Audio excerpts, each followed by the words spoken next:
Un sujet très important concernant les rôles des objectifs de développement durable, c'est éradiquer la pauvreté et promouvoir la prospérité dans un monde en évolution. Donc, comme on avait évoqué au préalable, l'éradication de la pauvreté sous toutes ses formes est au cœur du développement durable. La pauvreté inclut la privation dans de nombreux domaines, dont les revenus, la faim, la mauvaise santé, l'exclusion sociale, la discrimination et le manque d'accès à des services de base. Néanmoins, souffrir de privation dans n'importe lequel de ces domaines peut aussi aggraver l'intensité ou la durée de privation de plusieurs de ceux-ci.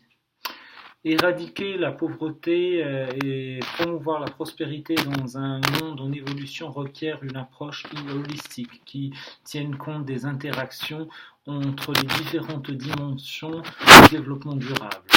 Cette section mentionne des faits marquants de ces interactions sur le thème et les objectifs examinés par le Forum politique de haut niveau sur le développement durable en juillet dernier, 2017.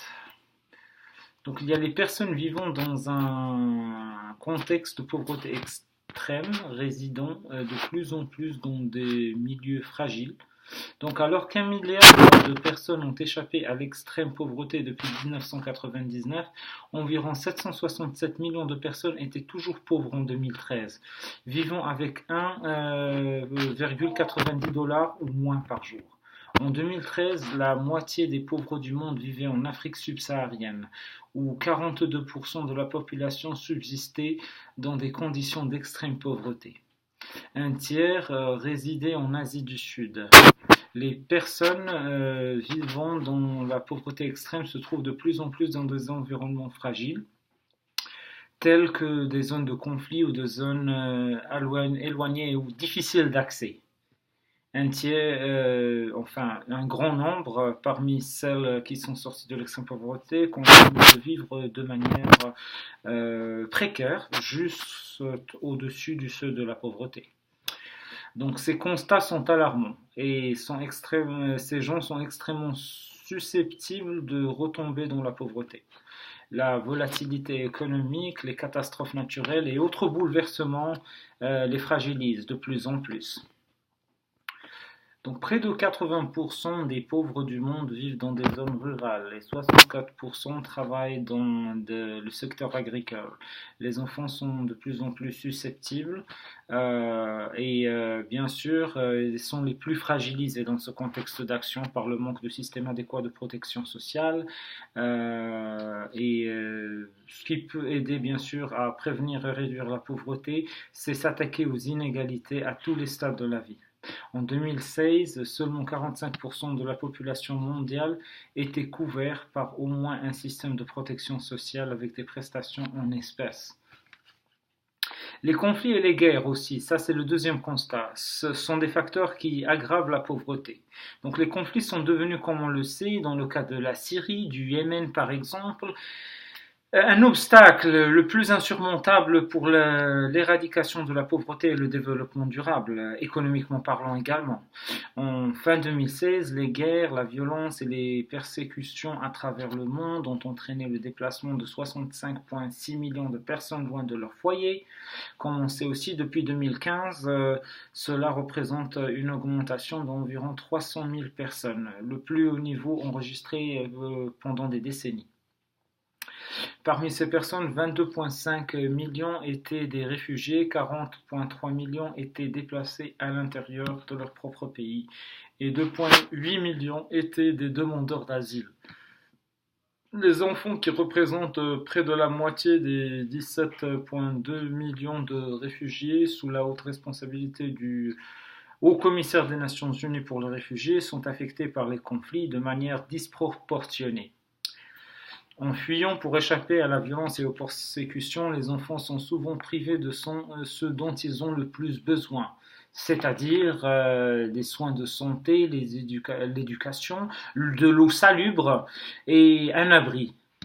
Donc, le constat étant que 50% des enfants réfugiés en âge de fréquenter l'école primaire n'étaient pas scolarisés.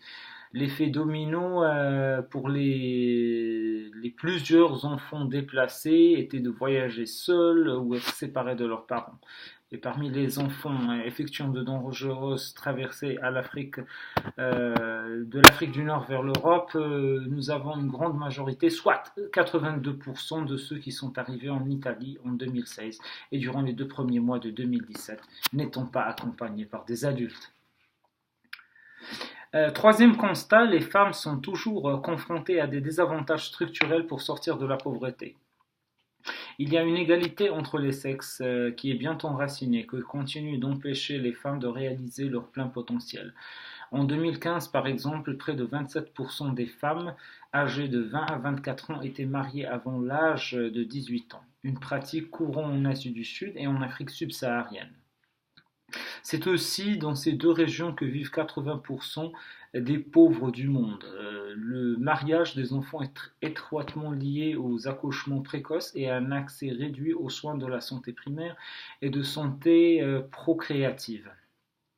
Généralement, le mariage met fin ou limite sérieusement l'éducation des filles, leur autonomie et leur potentiel économique. Les préjugés et les attentes de la société sur ce qui devrait être le rôle des femmes, à savoir prodiguer les soins et être mère, réduisent aussi les revenus de ces dernières. Et les femmes consacrent en général presque trois fois plus de temps que les hommes à des tâches ménagères non rémunérées. Dans 45 pays ayant donné des données disponibles, seulement la moitié des femmes prennent leurs propres décisions en matière de soins de santé procréative. Le manque d'autonomie des femmes et des filles par rapport à leur santé sexuelle et procréative, en particularité dans le milieu rural, associé aux grossesses non désirées, tend à augmenter la pauvreté des ménages dans de nombreuses parties du monde. L'accès des femmes à la terre et à la propriété et aux actifs financiers reste restreint, ce qui limite leurs possibilités économiques et leur capacité à extirper leur famille de la pauvreté. Dans le monde, posséder une maison représente un actif essentiel du patrimoine des individus. Une analyse préliminaire des données provenant d'une sélection de pays montre que les femmes ont un patrimoine immobilier moins important que celui des hommes. En Ouganda et en Mongolie, par exemple, moins de femmes que d'hommes possèdent un logement, les femmes ne représentant respectivement que 35 et 37% des propriétaires. En Afrique du Sud, dans la province du KwaZulu-Natal, près de la moitié des femmes sont propriétaires de leur maison. Néanmoins, ces maisons ont une valeur monétaire inférieure à celle des hommes et représentant environ un tiers seulement de la valeur totale des maisons. Dans la plupart des pays européens, le taux de pauvreté chez les personnes âgées sont plus élevés pour les femmes que pour les hommes. Dans plus de la moitié des pays disposant des données à ce sujet, l'écart entre les sexes est plus important pour les ménages composés d'une seule personne que l'écart pour l'ensemble des ménages. Cela reflète la vulnérabilité accrue des femmes lorsqu'elles vivent toutes seules. En outre, partout dans le monde, les femmes continuent à être sous-représentées dans les parlements et les postes de cadre supérieurs. Et dans la plupart des régions du monde, moins d'un tiers des parlementaires et des cadres supérieurs sont des femmes. Donc ça, c'est un sujet qui est aussi important à mentionner quand on parle de l'éradication de la pauvreté et promotion de la prospérité dans le monde d'aujourd'hui. Quatrième constat, la dégradation des océans qui menace les progrès pour éliminer la pauvreté. Donc, grosso modo, on sait que les océans recouvrent près de 3/4 de la planète. Près de 40% de la population mondiale vivent dans des zones côtières et environ 61% du produit national brut mondial sont produits à moins de 100 km des océans. L'exploitation durable des océans pour fournir au pays de la nourriture et des possibilités économiques dans le domaine de la pêche, du tourisme, des loisirs, du transport, ainsi que le commerce, entre autres. Une gestion appropriée de cette ressource inestimable peut permettre de réduire la pauvreté en augmentation Cependant, les changements climatiques et les millions de tendances récentes qui indiquent l'acidification des océans, l'eutrophisation, la dégradation de l'eau, de l'environnement et l'environnement des terres côtières et la réduction de la biodiversité marine exercent tous des pressions croissantes sur cette ressource. En 2013, près du tiers, 31% des stocks des poissons marins étaient surexploités. L'augmentation de l'acidification des océans menace les écosystèmes marins partout dans le monde. Et d'ici jusqu'à 2050, l'eutrophisation côtière augmentera de 21% dans les principaux écosystèmes marins. De plus, la diminution de la superficie de glace de mer ainsi que l'élévation des températures planétaires indiquent que les changements climatiques se poursuivent, augmentant les effets nuisibles et néfastes pour les océans et pour les nombreux autres écosystèmes.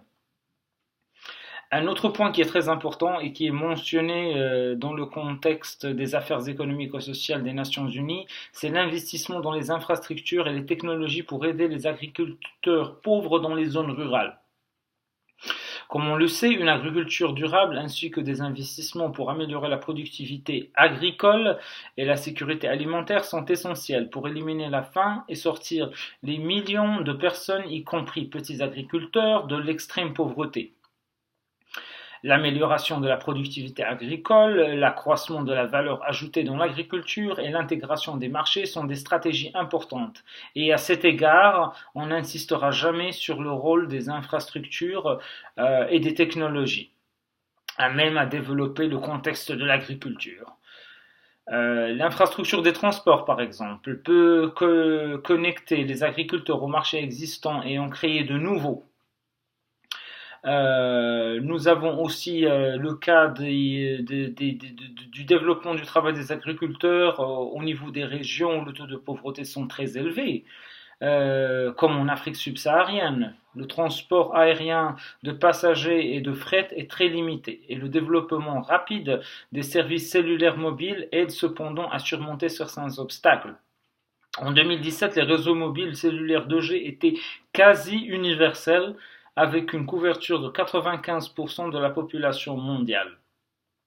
Les technologies de l'information et de la communication peuvent être utiles à même à transférer l'argent et à obtenir de plusieurs importantes informations concernant la rentabilité de l'agriculture, des questions climatiques. Tout cela peut être bien expliqué quand on analyse l'effort de l'outil technologique en termes d'information, à 90% sauf marge d'erreur.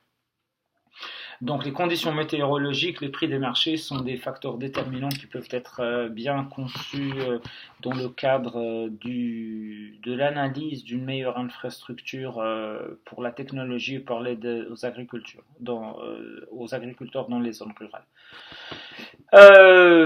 Le dernier point qui est très important dans ce contexte d'action, c'est l'éradication de la pauvreté et la promotion de la prospérité qui sont impossibles à réaliser si les groupes les plus vulnérables sont toujours négligés. Donc autonomiser les groupes vulnérables est essentiel pour mettre fin à la pauvreté et promouvoir la prospérité pour tous et partout.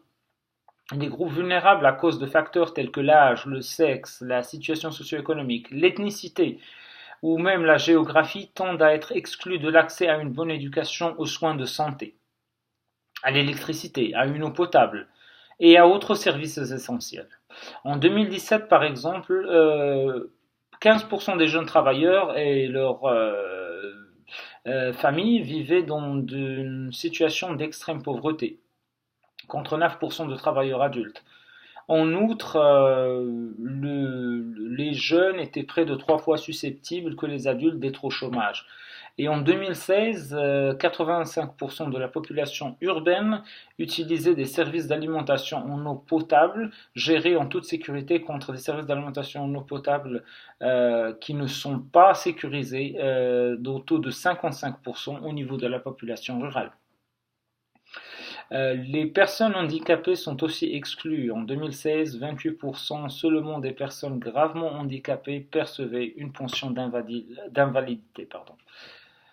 Donc le manque de données fiables ventilées pour la plupart des groupes vulnérables, dont les enfants, les jeunes, les personnes handicapées, les personnes vivant avec le VIH, les personnes âgées, les peuples autochtones, les migrants, les réfugiés et les personnes déplacées dans leur propre pays, aggravent les vulnérabilités en masquant l'ampleur des privations, bien sûr, ainsi que le manque d'informations rigoureuses et de données complètes a pendant longtemps entravé la capacité des gouvernements pour avoir une documentation. Et ceci entrave aussi le travail de la communauté internationale pour avoir des informations de manière précise à même à combattre la discrimination. En conséquence, la planification et le budgétisation, la budgétisation des services nécessaires ainsi que l'élaboration de politiques efficaces en ont souffert. Les enfants qui ne sont pas pris en charge par leur famille, les personnes handicapées et les personnes âgées par exemple n'apparaissent pas dans les statistiques. Alors que de nouvelles approches innovantes mettent en avant des populations nouvelles, approches innovantes pour davantage de ressources, davantage d'efforts, de renforcement de capacités.